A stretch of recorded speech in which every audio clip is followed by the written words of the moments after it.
오늘 우리가 함께 나눌 본문 말씀은 사도행전 10장의 말씀입니다. 사도행전 10장 34절에서 43절까지 말씀입니다. 사도행전 10장 34절에서 43절까지 말씀입니다. 한 절씩 교독하시겠습니다. 베드로가 입을 열어 말하되 내가 참으로 하나님은 사람의 외모를 보지 아니하시고 각 나라 중 하나님을 경외하며 의를 행하는 사람은 다 받으시는 줄 깨달았도다. 만유의 주 되신 예수 그리스도로 말미암아 화평의 복음을 전하사 이스라엘 자손들에게 보내신 말씀 곧 요한이 그 세례를 반포한 후에 갈릴리에서 시작하여 온 유대에 두루 전파된 그것을 너희도 알거니와 하나님이 나사렛 예수에게 성령과 능력을 기름 붓듯 하셨음에 그가 두루 다니시며 선한 일을 행하시고 마귀에게 눌린 모든 사람을 고치셨으니 이는 하나님이 함께 하셨음이라. 우리는 유대인의 땅과 예루살렘에서 그가 행하신 모든 일의 증인이라. 그를 그들이 나무에 달아 죽였으나 하나님이 사흘 만에 다시 살리사 나타내시되 모든 백성에게 하신 것이 아니요 오직 미리 택하신 중인 곧 죽은 자 가운데서 부활하신 후 그를 모시고 음식을 먹은 우리에게 하신 것이라. 우리에게 명하사 백성에게 전도하되 하나님이 살아있는 자와 죽은 자의 재판장으로 정하신 자가 곧 이 사람인 것을 증언하게 하셨고 그에 대하여 모든 선지자도 증언하되 그를 믿는 사람들이 다 그의 이름을 힘입어 죄사함을 받는다 하였느니라. 아멘. 오늘의 본문 말씀을 통하여서 복음의 특징이라는 제목으로 말씀을 나누고자 합니다. 우리는 사도행전 10장의 앞선 말씀들 가운데 고넬료의 집에 들어가는 베드로의 모습을 보았습니다.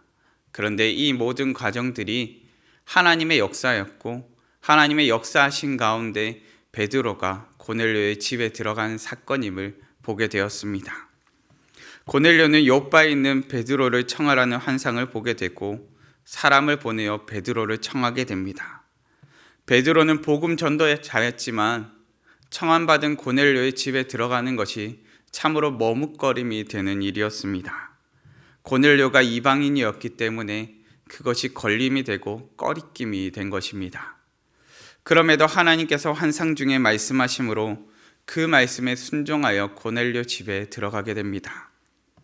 베드로가 기쁜 마음으로 냉큼 걸어 들어갈 것도 아니고 흔쾌히 그 마음 가운데 흡족함이 있어서 걸어 들어간 것도 아니었습니다. 가벼운 마음으로 간 것도 아니었습니다. 베드로의 마음 가운데는 염려도 있었고 걱정도 있었습니다. 그럼에도 불구하고 그는 순종함으로 들어간 것이었습니다. 고넬료의 집에 들어간 베드로는 고넬료에게 묻습니다. 무슨 일로 나를 불렀느냐?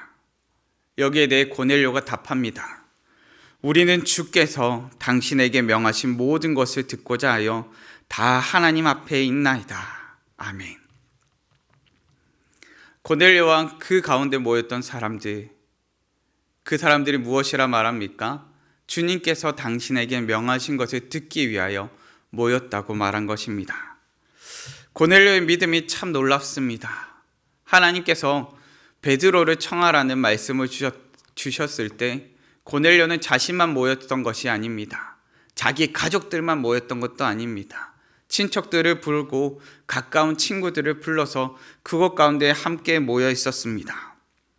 왜 모인 것입니까? 고넬료에게는 하나님께서 명령하신 주님께서 명하신 것을 듣고자 하는 마음이 간절하였기 때문입니다. 고넬료의 요청에 베드로가 입을 열어 말하기 시작하는 것이 오늘의 본문입니다. 그렇게 오늘의 본문 말씀에는 복음을 증거하는 장면이 담겨 있고 복음을 증거하는 내용이 담겨 있습니다.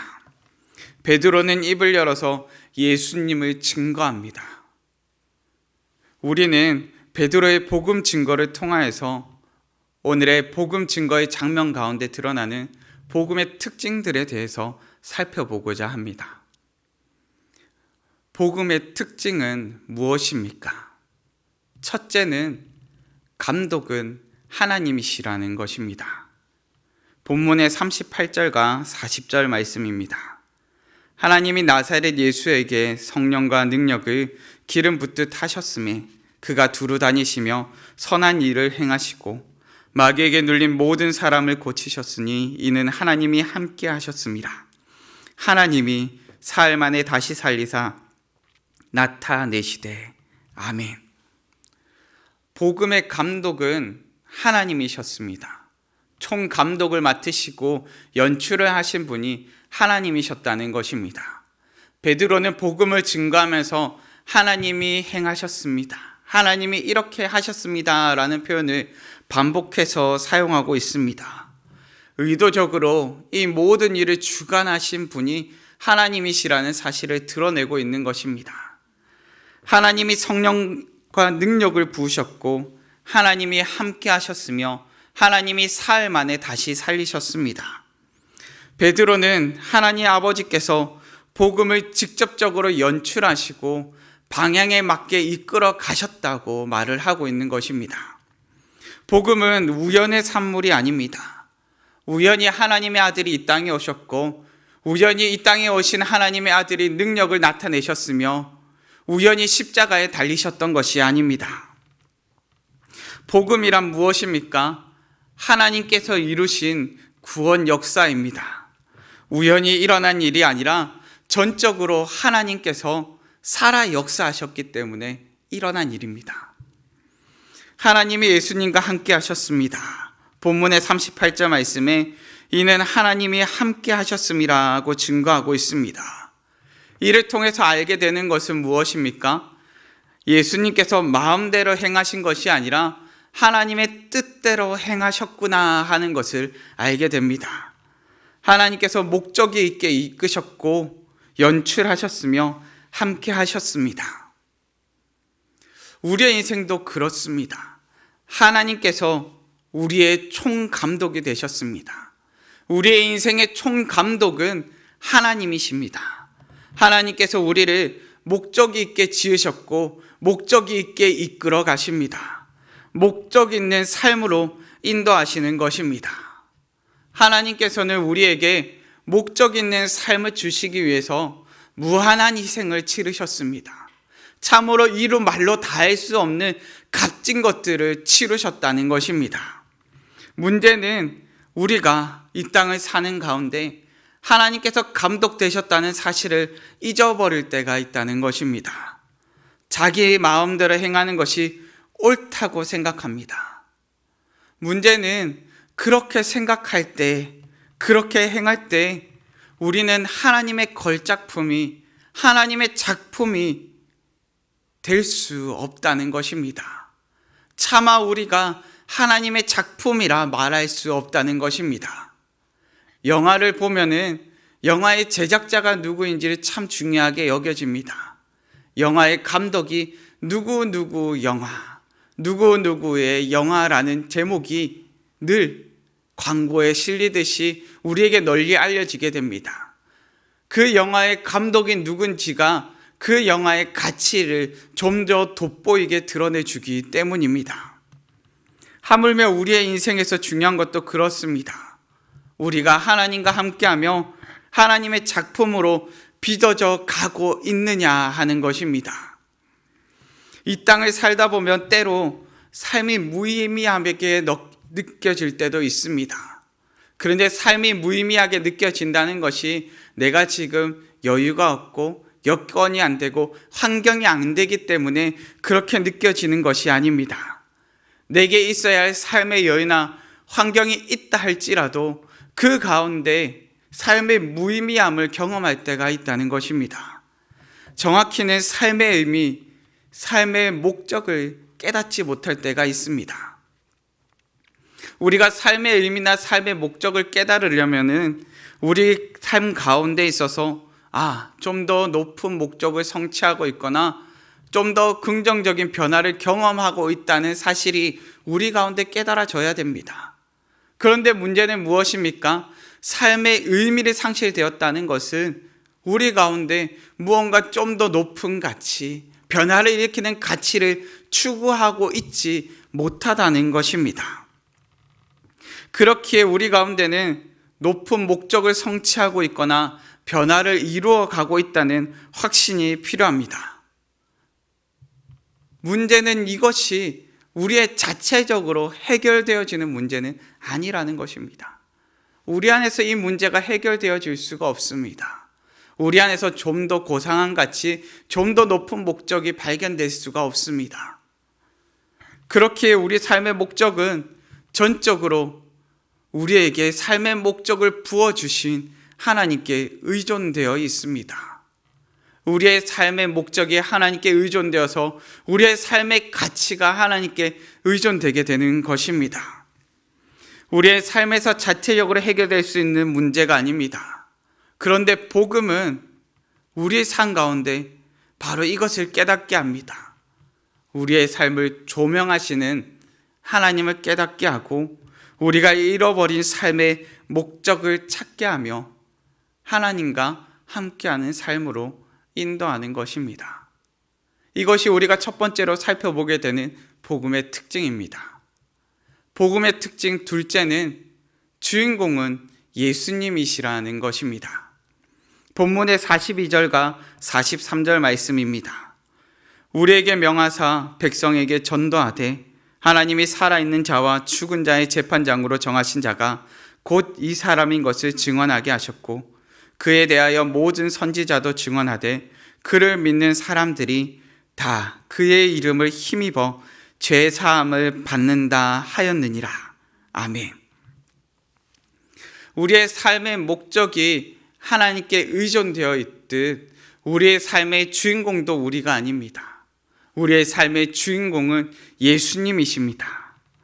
우리 삶을 통해 드러나야 할 분도 예수님이십니다. 베드로가 가서 복음을 증거할 때 그 가운데 드러나기를 원하였던 것은 자신이 아닙니다. 내가 드러나고 내가 자랑스러워지고 내가 존귀 여김받기를 원하지 않았습니다. 그는 자신이 드러나는 것보다 예수님이 더 드러나기를 원했던 사람입니다. 오로지 자신을 통하여서 내 삶의 주인 되신 분, 내 삶의 주인공 되신 분은 예수님입니다 라고 말하는 것 같습니다. 주인공의 특징은 무엇입니까? 영화를 보거나 드라마를 볼 때의 주인공이 왜 특별합니까? 주인공이 돋보이는 이유는 고난과 역경이 주어진다 할지라도 그 고난과 역경을 이겨내기 때문입니다. 왜 주인공은 고난과 역경을 이겨내는데 왜 많은 사람들은 고난과 역경을 이겨내지 못합니까? 주인공은 고난과 역경 너머를 보고 있는데 다른 수많은 사람들은 고난과 역경에 초점이 맞춰져 있기 때문입니다. 그렇기에 우리는 세상과는 다른 관점으로 고난과 역경을 보아야만 합니다. 우리 가운데 예수님께서 주인공이 되실 때 깨닫게 되고 우리 가운데 받아들여지게 되는 것이 무엇인가 하니까 바로 고난과 역경 너머를 보는 그 시선을 우리가 가지게 되는 것입니다. 고난과 역경에 초점을 맞추는 삶이 아니라 예수님께서 우리의 주인 되실 때 우리는 고난과 역경 너머를 보게 되는 것입니다. 빅터 프랭클이라는 사람이 있습니다. 이 사람은 2차 대전 당시에 죽음의 수용소라 불렸던 곳에서 생존하였던 사람입니다. 그는 그 가운데 생존하여 나온 다음에 죽음의 수용소에서라는 제목으로 책을 쓰게 됩니다. 그곳에서 왜 어떤 사람들은 끔찍한 고통 가운데서도 힘을 잃지 않는데 반해 어떤 사람들은 삶을 포기하게 되는 것인가를 탐색하게 됩니다. 결론은 날마다 사람마다 추구하는 삶의 가치가, 삶의 의미가 달랐다는 것입니다. 어떤 사람들은 취업이나 승진이나 가정이나 이 땅에 있는 그 무언가를 삶의 의미로 잡고 살아갑니다. 문제는 무엇인가 하니까 이들 가운데 끔찍한 고난과 아픔이 찾아왔을 때 이런 사람들은 모든 것을 포기해버렸다는 것입니다. 이 땅 가운데 삶의 의미를 두고 살아가다 보니까 삶의 의미가 산산조각 나는 고통을 경험하였을 때 결국에는 포기해 버리더라는 것입니다. 그런데 이 땅에서의 삶 너머에 기준점이 있는 사람들은 달랐습니다. 그들은 그 너머를 바라보고 있기 때문에 인간다움을 유지하며 살 수 있었다 말을 합니다. 바로 예수님께서 우리에게 그 너머를 보게 하시는 분이십니다. 이 땅에서 자포자기하는 삶이 아니라 증인이 되는 삶으로 우리를 인도하시는 분이십니다. 예수님께서 우리에게 살 소망이 되셨습니다. 고린도후서 1장 4절에서 5절 말씀을 살펴보면은 환난 중에 살 소망이 끊어질 것 같은 고난을 경험하였지만 그럼에도 살 소망을 가질 수 있는 이유에 대해서 이와 같이 기록하고 있습니다. 우리의 모든 환난 중에서 우리를 위로하사 우리로 하여금 하나님께 받는 위로로서 모든 환난 중에 있는 자들을 능히 위로하게 하시는 이시로다. 그리스도의 고난이 우리에게 넘친 것 같이 우리가 받는 위로도 그리스도로 말미암아 넘치는도다. 아멘.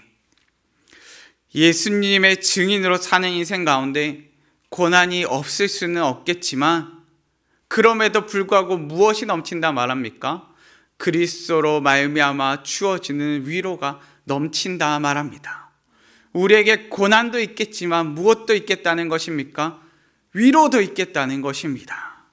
그렇기 때문에 우리는 자포자기하는 삶이 아니라 그 너머를 바라보며 달려갈 수 있는 것입니다. 예수님의 증인으로 사는 인생, 세상은 우리에게 삶의 주인공이 되라고 말합니다. 우리 삶의 주인은 자기 자신이라고 말합니다. 그런데 자기 자신이 주인공이 되는 순간 우리에게 있는 문제는 어떻게 살아야 할지를 모른다는 것입니다. 우리 삶의 주인이 우리가 될 때 우리는 어떻게 살아야 할지를 모릅니다. 삶에서 주어지는 고난은 그저 의미 없는 장애물이 될 뿐입니다. 그런데 예수님께서 주인공 되신 인생은 다릅니다. 삶의 의미와 목적이 분명해집니다. 고난이 왜 주어졌는지는 분명히 알지 못할지라도 고난 가운데서 주님과 함께하는 인생이 됩니다. 고난에 낙심하는 인생이 아니라 고난 가운데서 그 너머를 바라보며 달려갈 수 있는 인생이 된다는 것입니다. 복음의 주인공은 예수님이십니다. 우리의 삶의 주인공도 예수님이십니다. 이것이 복음의 두 번째 특징입니다. 그리고 복음의 특징 셋째는 관객에서 무대로입니다. 본문의 34절에서 35절 말씀입니다. 베드로가 입을 열어 말하되 내가 참으로 하나님은 사람의 외모를 보지 아니하시고 각 나라 중 하나님을 경외하며 의를 행하는 사람은 다 받으시는 줄 깨달았도다. 아멘. 하나님께서는 중심을 보시는 분이십니다. 참 다행이십니까? 네, 참 다행인 것 같습니다. 하나님께서 외모를 보시지 않고 중심을 보신다는 것을 베드로가 왜 말하였을까요?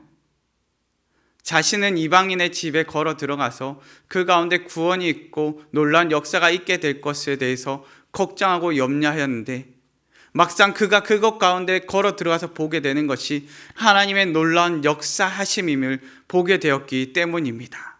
하나님께서는 이방인을 나누시는 분이 아니라 그들 가운데도 구원을 베푸시는 분이심을, 믿음으로 말미암는 구원을 베푸시는 분이심을 믿게 되었기 때문입니다.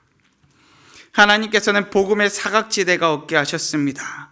복음을 듣는 누구나가 구원받을 자, 구원받는 자 될 수 있음을 보게 하신 것입니다.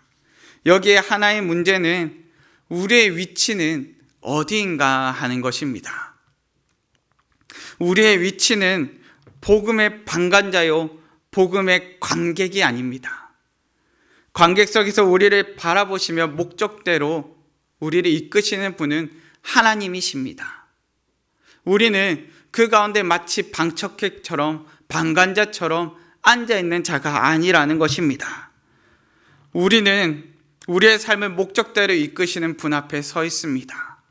하나님 앞에 서서 하나님께서 우리를 우리의 삶이라는 무대에서 목적에 맞게 살아가도록 인도하시는 것입니다.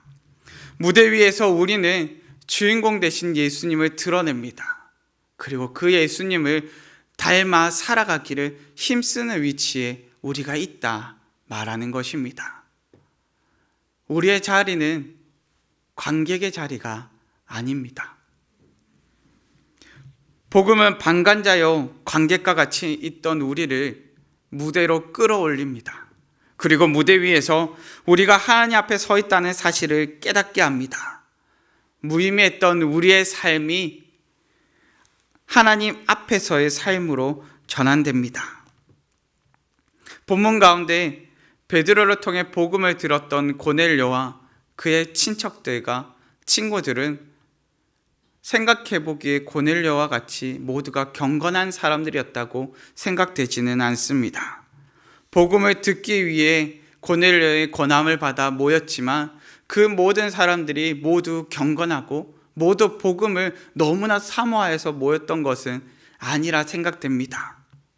그런데 이들이 복음을 들었습니다. 이들이 예수님에 대해서 더 알기를 원하고 말씀에 순종할 준비가 되어 있지 않은 자들이었음에도 복음을 들었습니다. 그런데 이 복음을 듣자 무슨 일이 생깁니까? 관객이요 방관자였던 이들이 무대 위로 끌어올려지는 역사가 있게 됩니다. 본문의 44절 말씀입니다. 베드로가 이 말을 할 때 성령이 말씀 듣는 모든 사람에게 내려오시니 아멘. 이 사람들을 무대 위로 끌어올리셨던 분이 계셨다는 것입니다. 내 힘으로 무대 위로 바둥바둥 올라갈 수 있는 것이 아닙니다. 나를 무대 위로 끌려 올려주시는 분이 계십니다. 예수님께서 복음을 전파하셨을 때 성령을 기름 붓듯 하셨다고 기록하고 있습니다. 그리고 베드로가 고넬료의 가족과 친척과 친구들에게 복음을 증거할 때 성령님의 역사가 나타나고 있었다 말을 합니다. 우리의 힘으로는 증인으로서의 삶을 살 수가 없습니다. 우리의 힘으로는 복음 전도자로서의 삶을 살 수가 없습니다. 누가 우리를 끌어올려 주십니까? 성령님께서 우리를 끌어올려 주십니다. 성령님께서 우리를 도우셔서 하나님 앞으로 이끌어 주시고 성령님께서 우리를 이끌어 주셔서 날마다 예수님을 닮아 살아가게 하시는 것입니다. 때로 복음을 들었지만 관객으로 머물기를 원하는 사람들을 마주할 때가 있습니다. 예수님을 믿는다고 말하지만 하나님 앞에서의 삶이 아니라 구경하며 방관하기를 원하는 사람들을 발견할 때도 있습니다. 이때 깨달아야 할 것이 있습니다. 오늘의 본문 말씀 가운데 주님께서는 살아있는 자들만을 심판하시는 분이 아니라 살아있는 자들과 죽은 자들 모두를 심판하시는 재판관이시라 말씀하고 있다는 사실입니다. 우리 주님께서 재판장이 되셨음을 기억하셔야 합니다. 복음의 특징은 우리를 관객에서 무대로 우리의 자리를 전환시킨다는 것이 우리가 마지막으로 살펴보았던 복음의 특징이었습니다. 오늘의 말씀을 정리하겠습니다. 베드로는 복음을 증거하였습니다. 베드로의 복음 증거 가운데 나타나는 복음의 특징은 무엇이었습니까?